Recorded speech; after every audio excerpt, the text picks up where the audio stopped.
Cerca del 58% de toda la electricidad generada se utiliza para mover motores eléctricos.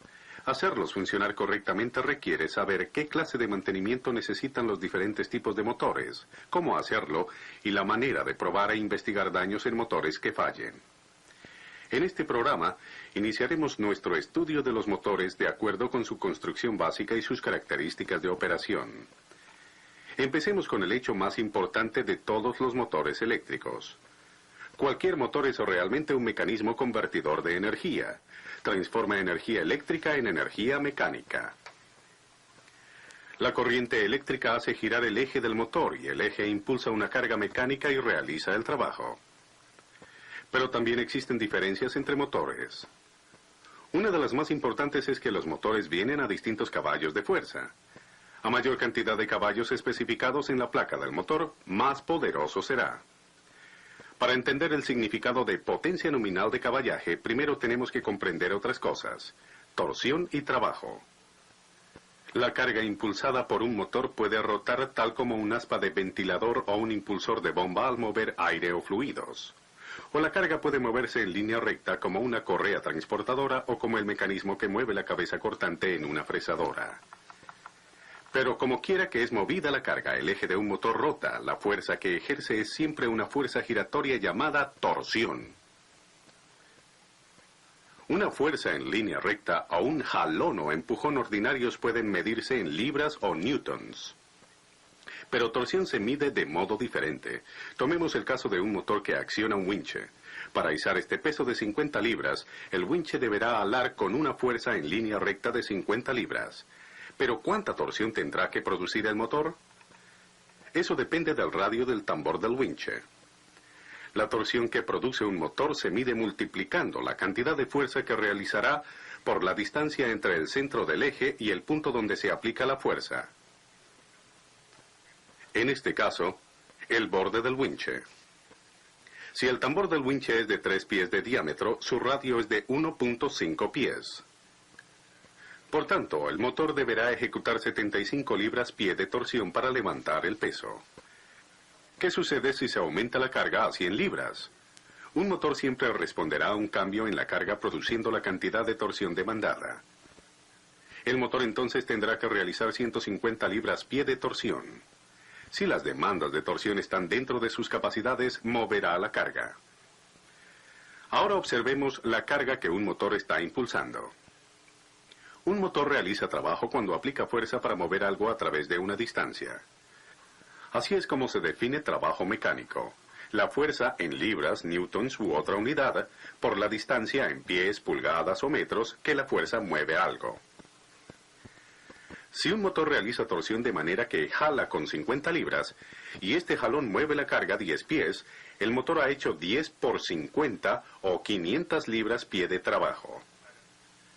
Si usted espera hasta que la carga se haya movido 20 pies, el motor habrá hecho 1000 libras-pie de trabajo.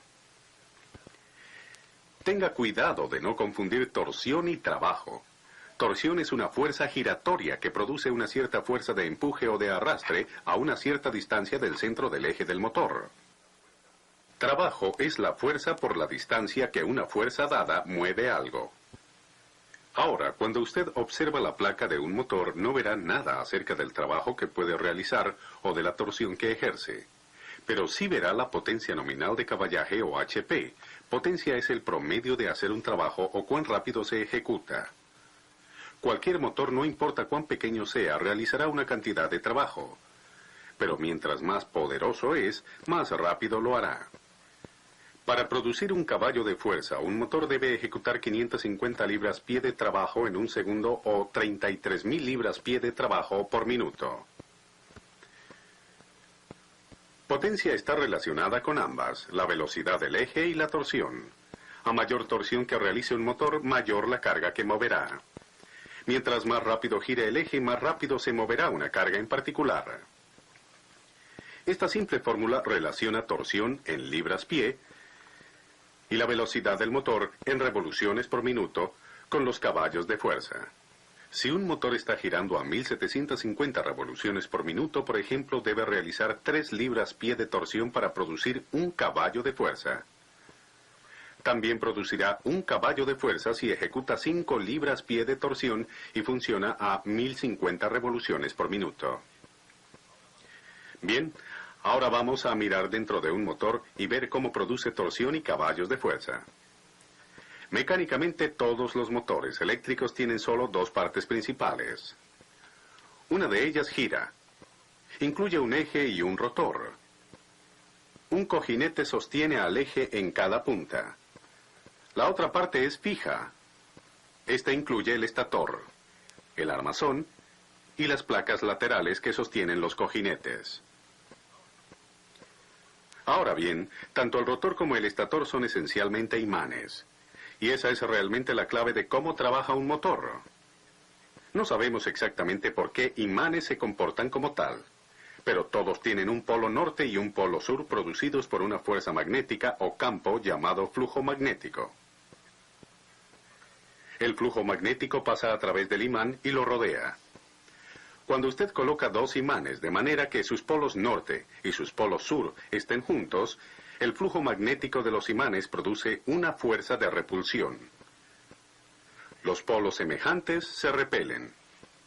Pero cuando usted coloca 2 polos diferentes, uno norte y otro sur, juntos, ocurre el efecto opuesto. Los polos contrarios se atraen y son jalados el uno hacia el otro. Mientras más fuertes sean los imanes, más poderosa será esta repulsión y esta atracción. Hemos fijado en sitio estos imanes con los polos opuestos dirigidos hacia el otro, norte y sur, para mostrar cómo un motor ejerce torsión. Estos serán nuestros imanes estatores. Cuando pivotamos un tercer imán, un rotor entre ellos, las fuerzas de los polos magnéticos harán que gire. Y a medida que gira, el rotor está ejerciendo torsión. Pero una vez que los polos del rotor se han alineado norte a sur con los polos estatores, se detiene. Con el objeto de continuar generando torsión, debemos facilitar un medio para mantener al rotor girando. La única forma de hacerlo es invertir los polos, bien sea en el imán rotor o en los imanes estatores fijos, justo cuando los polos se estén alineando. El imán rotor sería entonces empujado y atraído otra media vuelta. Podemos realizar esto si reemplazamos nuestros imanes estatores permanentes o el imán rotor, o ambos, con electroimanes. Un electroimán es una bobina de alambre enrollado en un núcleo de hierro no magnetizado. La corriente en el alambre produce polos magnéticos como los de los imanes permanentes. Cuál polo es norte y cuál polo es sur depende de la dirección en que se mueva la corriente. Al invertir la corriente logramos invertir los polos. Ahora podemos mantener al rotor girando si cambiamos la corriente en cualquiera de las bobinas del rotor o del estator en el momento preciso. Al invertirse los polos magnéticos, el rotor se da vuelta para alinearse por el otro lado, ejerciendo torsión a medida que gira. Si continuamos este proceso de invertir los polos magnéticos norte a sur a norte, etc.,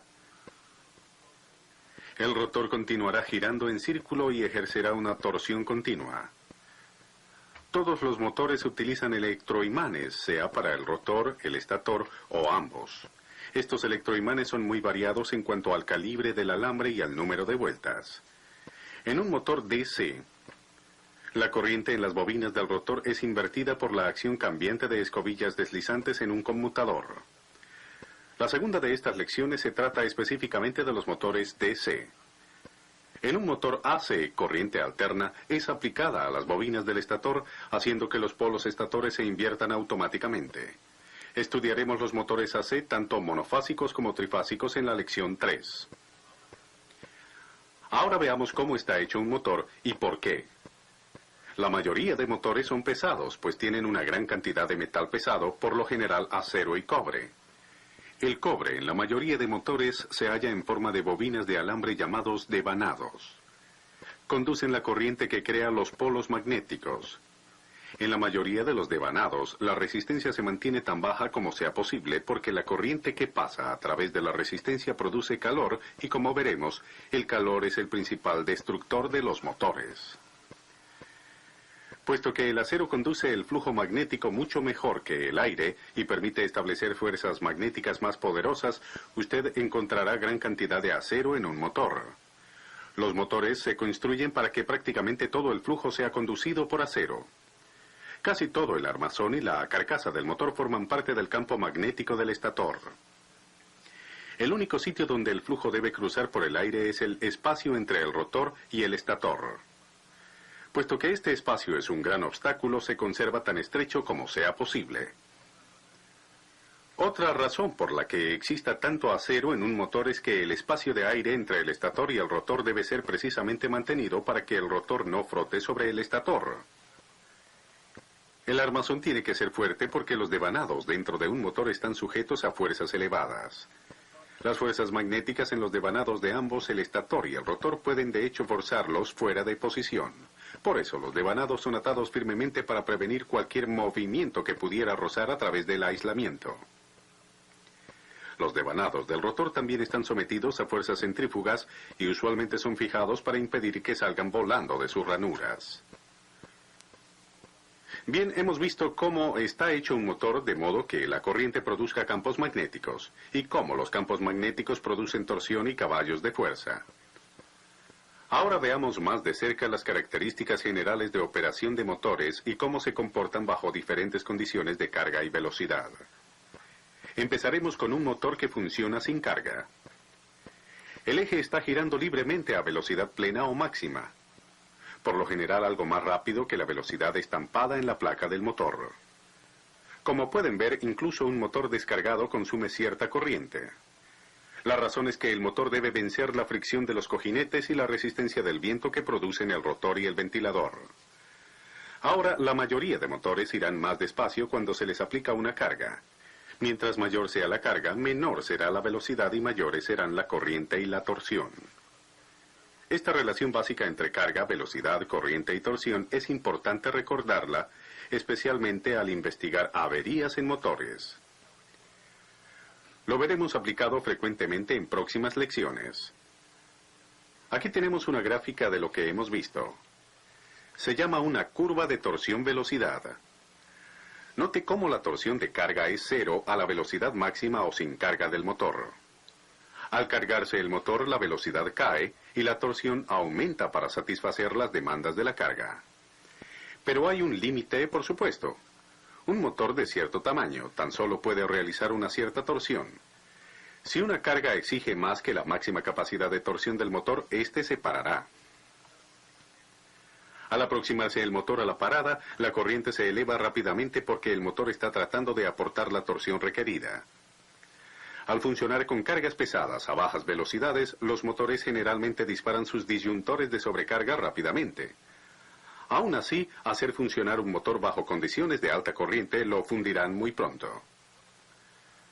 Podemos aprender más sobre la vida útil del motor y de su eficiencia observando detenidamente cómo velocidad y torsión afectan el caballaje o horsepower. Si dibujamos los caballos de fuerza o HP de salida del motor junto con la torsión, vemos que ambos son cero sin carga. Cero torsión significa 0 caballos de fuerza. En la parada, los caballos de fuerza también son 0. Nada se mueve y ningún trabajo se hace a pesar de que el motor está consumiendo gran cantidad de corriente. En cualquier punto entre parada y sin carga, un motor produce caballos de fuerza. A su velocidad nominal produce su potencia nominal de caballaje. Ahora, como dijimos al comienzo, un motor es un convertidor de energía eléctrica en energía mecánica. Su eficiencia es una medida de cuán bien lo hace. Eficiencia es igual a la salida mecánica en caballos de fuerza, dividida por la entrada eléctrica en vatios. Vatios de potencia DC equivalen a corriente multiplicada por voltaje. Cuando la potencia es AC, la relación es un poco más complicada, pero los vatios consumidos por un motor siempre dependen directamente del voltaje aplicado a este y de la corriente que demanda de la línea. La mayoría de motores funcionan con una línea de voltaje fija. Esto quiere decir que los vatios en un motor dependen en gran parte de la corriente que entra al motor. Por tanto, si dibujamos los vatios de energía que consume un motor contra su velocidad, la curva se asemeja a la curva de corriente o la curva de torsión para tal caso, puesto que la torsión que realiza un motor para mover su carga depende de la corriente. Podemos ver cómo la eficiencia de un motor varía si dibujamos conjuntamente vatios y caballos de fuerza. Como ya hemos visto, en la parada el motor no produce caballos de fuerza, pero la entrada de vatios en él es muy alta, porque está demandando una gran cantidad de corriente. A velocidad sin carga, la entrada de vatios es baja, pero los caballos de fuerza son cero nuevamente, por tanto la eficiencia es cero. A la potencia nominal, un motor consume una gran cantidad de vatios, pero también produce una gran cantidad de caballos de fuerza. La eficiencia es bastante buena. Ahora, ¿qué sucede con los vatios que entran al motor y no son convertidos en caballos de fuerza? Son convertidos en calor. Un caballo de fuerza es igual a 746 vatios.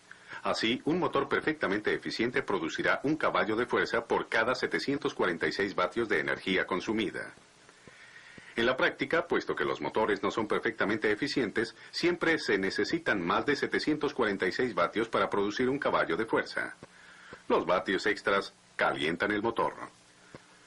Por supuesto, cualquiera que trabaje con motores sabe que se calientan, y se calentarán más rápido a velocidad de parada cuando están consumiendo muchos vatios, y todos esos vatios son convertidos en calor. Operar bajo cargas pesadas a velocidades bajas es casi igual de malo.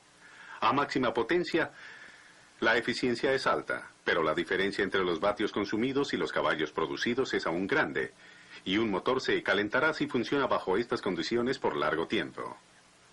A la potencia nominal de caballaje, un motor se calentará relativamente poco. En efecto, esto es lo que significa potencia nominal de caballaje. Es el máximo de caballos de fuerza que un motor puede producir sin calentarse tanto como para que el aislamiento interno se dañe. Lo que todo esto significa para la persona responsable del funcionamiento apropiado de motores es que estos no deben sobrecargarse ni esperar a que produzcan más que su potencia nominal de caballaje por demasiado tiempo. En la práctica, gran parte del mantenimiento de motores significa mantener baja la fricción en ellos y su equipo asociado. Una fricción alta aumenta la carga de un motor y lo hace más propenso a recalentarse y a fundirse. El mantenimiento también deberá asegurar que el motor pueda librarse de cualquier calor que produzca. Instalar y conectar un motor exige una cuidadosa atención a la colocación de los disyuntores de sobrecarga. Estos monitorean la corriente al motor y se disparan cuando la corriente es mayor a la corriente nominal de carga plena por demasiado tiempo. Su propósito es evitar que el motor se queme bajo condiciones de sobrecarga. Investigar fallas en un motor es a menudo detectar cuando un motor está sobrecargado y localizar la causa. El mantenimiento y la investigación de averías en motores requiere una buena comprensión de por qué fallan y cómo mantenerlos funcionando a la máxima eficiencia. En las lecciones a continuación examinaremos más acerca de los diversos tipos de motores y cómo trabajar con ellos.